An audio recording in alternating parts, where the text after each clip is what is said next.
এরপরে প্রশ্ন হলো, অজু করার নিয়ম এক একজন এক এক রকম বলে, আমাদের তো অজু না হলে সালাতও হবে না, সুতরাং অজু করার সঠিক নিয়ম জানতে চাই। অজু করার নিয়ম আবার এক একজন এক এক কথা বলে, এটা আমি প্রথম শুনলাম।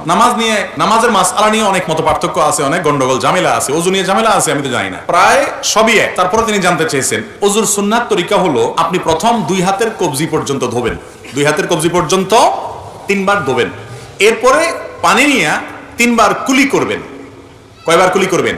3 বার। কুলিটা করার সময় ভালো করে মুখের ভিতরে পানিটাকে নাড়া দিয়ে সম্ভবত একটু গড়গড়া করবেন, গড়গড়া করতে না পারলে অন্তত ভালো করে নাড়া দিবেন 3 বার। 3 বার নাকে পানি দিবেন। নাকে পানি দেওয়ার ক্ষেত্রে ইস্তেনসার সুন্নাত, ইস্তেনশাক এবং ইস্তেনসার এগুলো হলো সুন্নাত। তো এই নাকে পানি দেওয়ার ক্ষেত্রে যে নির্দেশ, সেটা বাস্তবায়নটা এভাবে হবে যে হাতের কোষে পানি নিয়ে নাকের কাছে ধরে হালকা করে টান দিবেন, জোরে টান দিয়ে আবার মাথা তুলে যাবে, একদম হালকা, বা নাককে চুবাই ধরে ডুবাই ধরে যাতে করে ভিতরে পানি যায়। এরপরে নাক পরিষ্কার করবেন। এভাবে 3 বার করা কি সুন্নাত। এরপর আপনি 3 বার আপনার মুখ ধোবেন। কয়বার ধোবেন? 3 বার। এই 3 বার ধোয়ার সময় পানি নেবেন অল্প, ডলবেন বেশি, ডলতে হবে বেশি, বিশেষ করে কপাল, এই যে কানের লতি, গোড়া, এগুলো একটু বেশি ডলা লাগে, কারণ এই জায়গাগুলো বড় তো শুকনা থেকে যায় অনেক সময়, এগুলোকে ভালো করে ডলতে হয়। নবী করিম সাল্লাল্লাহু আলাইহি ওয়াসাল্লাম ওযুর ক্ষেত্রে বারবার বলেছেন আসবিগুল ওযু, তোমরা ওযুকে পরিপূর্ণ করো, আই আকমিলুল ওযু, তার মানে ওযুটাকে ভালোভাবে করতে হয়। এই ভালোভাবে ওযু মানে কি? ভালো ওযু মানে হলো সুন্দর করে ডলা, পানি অল্প নিলেন, ডলতে হবে বেশি। 3 বারের জায়গায় 4 বার 5 বার ধোবেন না। অনেকে আছেন যে এই মুখ ধোয়ার ক্ষেত্রে দোয়া হইল কি হইল না, শুকনা থাকলো কিনা, এই ওয়াসওয়াসার কারণে সে একের পর এক পানি ধুইতেই থাকে, 5 বার 7 বারও ধোয়। এটা সুন্নতের খেলাফ। 3 বার ধোয়া সুন্নত, কমও করবেন না, বেশিও করবেন না। 3 বার পানি নিয়ে যদি আপনি বেশি করে ডলেন, অনেক সময় ধরে ডলেন, শুকনা থাকবে না। এরপরে যদি আপনার মনে বলে, যদি শুকনা থেকে যায়, তখন মনে বলবেন শুকনা থাকলে আমি আল্লাহর সাথে বসবো, কারণ আল্লাহ রাসূল 3 বার করতে বলছে, আমি 3 বার করছি। এরপর শুকনা আছে কিনা, আমার ডলার আছে, ডলছি, এরপর শুকনা থাকলে আমার কোনো গুনাহ হবে না। আপনি অন্তত টেনশন নেবেন না, আমি দায়িত্ব নিলাম। যদি আপনি ডলারটা সুন্দর মতো করেন আর 3 বার দন, শুকনা যদি আছে এরকম মনে হয়, বুঝবেন এটা ইবলিসে আপনারা দিয়ে পানি অপচয় করাবে, নামাজের জামাত ছুটাবে, আপনাকে ক্ষতিগ্রস্ত করবে নেক্সট সুরতে। এরকম ওয়াসওয়াসা নামাজের মধ্যে যে শয়তান দেয়, ওইটার নাম হলো খিনজাব, হাদিসে আসছে।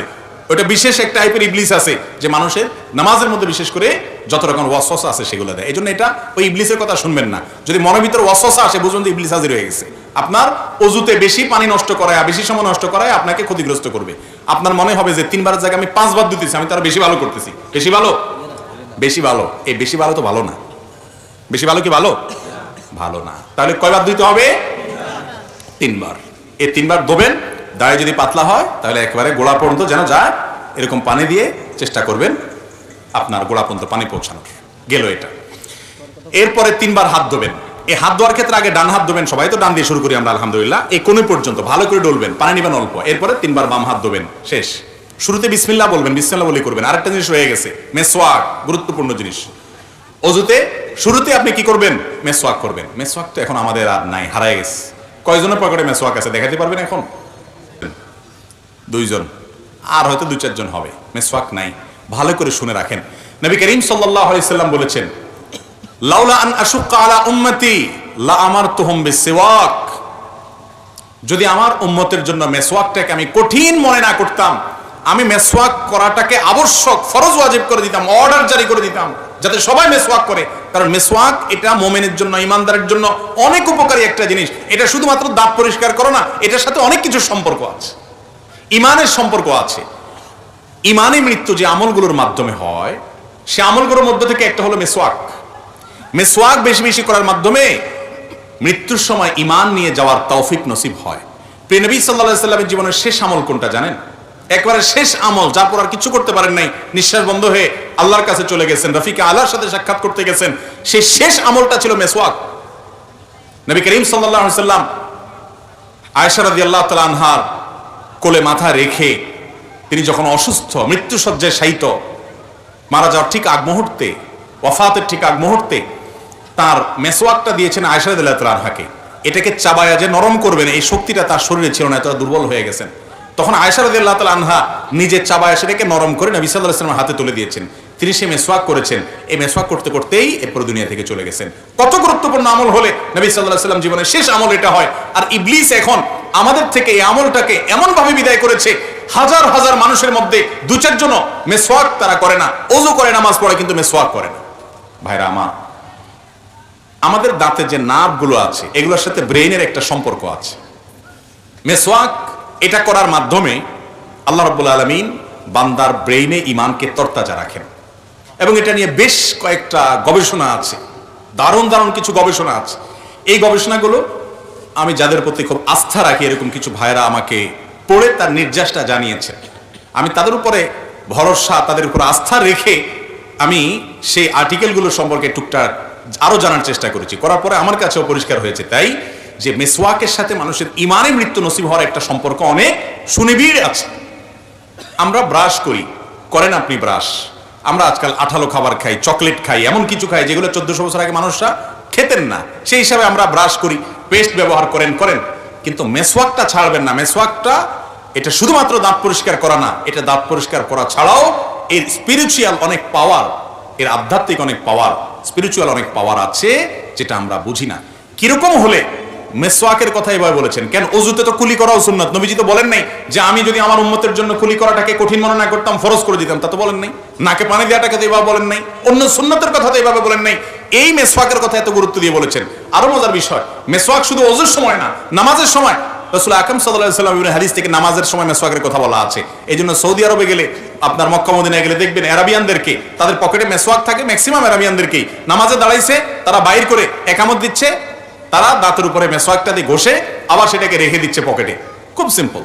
কিন্তু ওই যে নামাজের সময় মেসওয়াক করতেছে, এটা শুধুমাত্র দাঁত পরিষ্কার করা না, দাঁত পরিষ্কার চাইলে অনেক বেশি কিছু, নামাজে মনোযোগ আসার জন্য এটার উপকারিতা আছে। এর পাশাপাশি এই মেসওয়াকের আমলটা, এটা আপনি যখন শুতে যাবেন, আপনি যখন কারোর সাথে সাক্ষাৎ করতে যাবেন, বিভিন্ন জায়গায় মেসওয়াকের আমলটা করতে বলা হয়েছে। এই যে মেসওয়াকের আমলটা, এটা আজ হারিয়ে গেছে আমাদের থেকে। ওযুর সময় মেসওয়াক করাটা বিশেষভাবে সুন্নাত। করবো তো ইনশাআল্লাহ। গাছের ডাল রেখে দিবেন, একটু ঘষবেন এবং কিছুদিন পর পর পাল্টাবেন। জান্নাত চাইবেন আর একটু কষ্ট করতে পারবেন না? এই মেসওয়াকের উপকারিতা অনেক অনেক গুণ বেশি। এটা আল্লাহ তাআলা আমাদেরকে বোঝার তৌফিক দান করুন। তো যেটা বলতেছিলাম ওযুর নিয়ম সম্পর্কে, যে ওযুর নিয়ম এটা যখন আমরা বলতে গেছি, মেসওয়াকের কথাটা দেখেন শয়তান আমার ভুলে দিছি, অথচ এটাকে আমি খুব গুরুত্বের সাথে করি। আমার ব্যক্তিগতভাবে আমার বাসায় মেসওয়াক বান্ডিল সহকারে আমি রাখি, বান্ডিল সহকারে, যাতে করে সব বাচ্চারা মেসওয়াক করার অভ্যাস গড়ে ওঠে, এবং এমনভাবে রাখা হয় যাতে অনেকগুলো মেসওয়াক থাকে, কখনো টান যেন না পড়ে। তো যাই হোক, সেটা শয়তান আমাকে ভুলে দিছে। তাহলে ওযুতে ওই মেসওয়াকটা বিশেষভাবে খেয়াল করবেন, বিসমিল্লাহ বলে করবেন। শুরুতে দুটো মিস্টেক ছিল, বলে দিলাম। এবার আসি, 2 হাত ধোয়া শেষ, মাথা মাসে করবেন। ভিজা হাতরে এইভাবে পুরো হাত ভিজানোর পর এই হাতকে আপনি মাথায় দিয়ে এভাবে টান দিবেন, টান দিয়ে একবারে পেছন পর্যন্ত নিবেন। সেখানে মাথার হাতের এইটুকু ব্যবহার করবেন, এটাকে টান দিবেন, তাহলে এইটুকু অব্যবহৃত থেকে যাবে। এভাবে যখন টান দিবেন গোড়ার অংশ থেকে যাবে। এবার আসার সময় এইরকম করে টান দিবেন, তাহলে যাওয়ার সময় অর্ধেক হাতে আর আসার সময় বাকি অর্ধেক হাতে টান দিবেন, তাতে পুরো মাথা কি হয়ে যাবে? মাসা হয়ে যাবে। এই মাথা পুরাটা মাসে করাটাই হলো সুন্নাহ। পুরো মাথা মাসে করলেন, এরপরে ভিজা আঙ্গুল দিয়ে কি করবেন? কান মাসা করবেন। কান মাসা শেষ, গর্দান মাসা করবেন কিনা, এই তো এবার একটা ভেজাল এবং কামড়া কামড়ির জায়গায় চলে আসি আমরা, তাই না? এই একটা জায়গাতে ঝামেলা একটু এবং মতপার্থক্য আছে। গর্দান মাসে করা সম্পর্কে বেশ কয়েকটা বর্ণনা পাওয়া যায়, কিন্তু সে বর্ণনাগুলোর অবস্থা পর্যালোচনা করলে নিরপেক্ষভাবে আমার কাছে ক্ষুদ্র দৃষ্টিতে ওলামায়ে কেরামের তাহকিকগুলো দেখার পর আমার কাছে যেটা মনে হয়েছে সেটা হলো যে গর্দান মাসে করাটা আসলে হাদিস দ্বারা, সুন্নাহ দ্বারা সাব্যস্ত নয়। এটা সাব্যস্ত হওয়ার মতো, এটাকে সুন্নাত বলার মতো, মুস্তাহাব বলার মতো এই পর্যায়ের হাদিসগুলো না। কথা কি বুঝাতে পারছি? কেউ গর্দান করে মাসে করে, ওই যে বিভিন্ন বর্ণনা আছে সেগুলোর উপরে এতেমাদ করে, ভরসা করে, অনেকগুলো আমাদের ফতোয়া আছে মুস্তাহাবের উপরে, তাদের ব্যাপারে আপনার হার্ডলাইন হয়ে তাদের সাথে যুদ্ধ করতে যাওয়ার দরকার নাই। আপনি যেটাকে বিশুদ্ধ মনে হয়েছে সেটার উপর আপনি আমল করবেন। যাই হোক, তাহলে মাথা মাসে করা শেষ, কান মাসে করা শেষ, বাকি হলো পাও। দোনো পাও ধোবেন। পাও ধোয়ার ক্ষেত্রে নবী সাল্লাল্লাহু আলাইহি ওয়াসাল্লাম একটা বিশেষ গুরুত্ব আরোপ আছে। তিনি বলেছেন, ওয়াইলুল লিল আকাবি মিনান নার, পায়ের গিরা গোড়ালি এগুলাকে জাহান্নামের আগুন থেকে তোমরা বাঁচাবা, কারণ এগুলো শুকনা থাকে। বিশেষ করে যে শীতের মৌসুম চলতেছে, এখন তো আমরা ফরজি গতি রুজু করি। শীতের সময় ফরজি গতি রুজু চলে না। মসজিদের অজুখানাগুলোতে দেখবেন গরমের সময় সিরিয়াল পড়ে যায়, যে অজু করতে একবার চান্স পায় সে আর উঠতে চায় না, বিশেষ করে জোহরের অজু। যত পানি ঢালে তত শান্তি। আর শীতের সময় দেখবেন যে অজুখানাতে, মাগরিবের সাথে তো অজুখানাতে কোনো মানুষই পাওয়া যায়, সবাই আসরটা দিয়া রেডিমেড একদম এসা পর্যন্ত কমপ্লিট করে, ঠিক না ভাই? ঠিক। এই যে শীতের সময় অজু আমরা তাড়াহুড়ো করি, শুকনা থেকে যায়, ত্বক শুকায় থাকে। শীতে আপনি ত্বকের যত্ন নেন, অজুরও যত্ন নিতে হবে।